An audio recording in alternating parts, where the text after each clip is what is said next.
2 Samuel 1.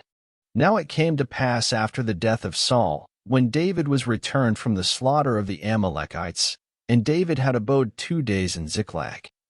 It came even to pass on the 3rd day, that, behold, a man came out of the camp from Saul with his clothes rent, and earth upon his head.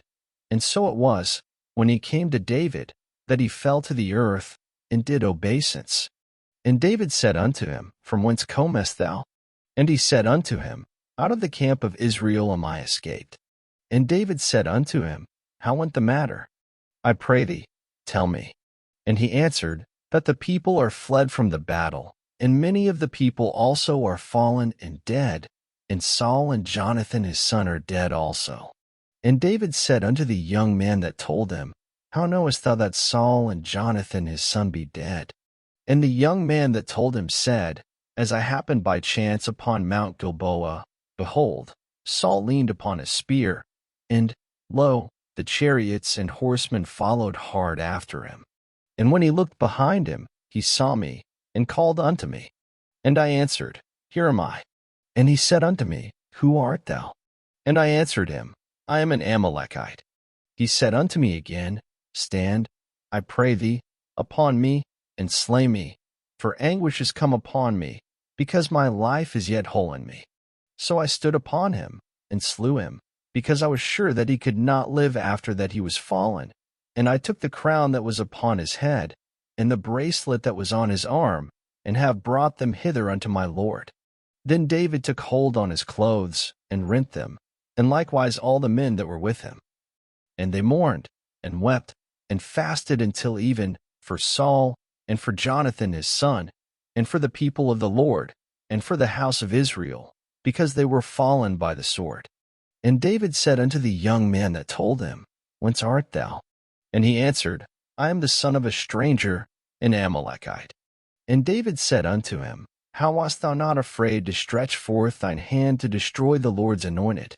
And David called one of the young men, and said, Go near, and fall upon him.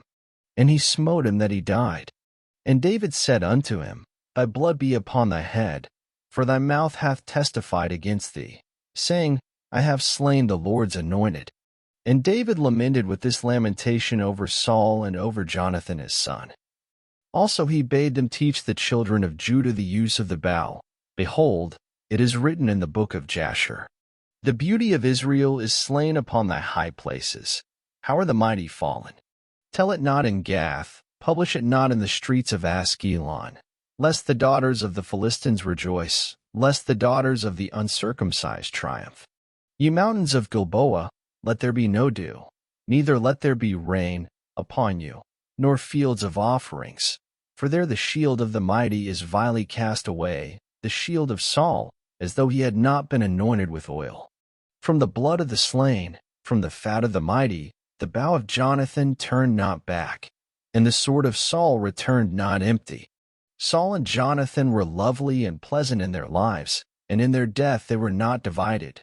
They were swifter than eagles, they were stronger than lions. Ye daughters of Israel, weep over Saul, who clothed you in scarlet, with other delights, who put on ornaments of gold upon your apparel. How are the mighty fallen in the midst of the battle? O Jonathan, thou wast slain in thine high places. I am distressed for thee. My brother Jonathan, very pleasant hast thou been unto me. Thy love to me was wonderful, passing the love of women. How are the mighty fallen, and the weapons of war perished? Thank you for listening. Up next, 2 Samuel 2.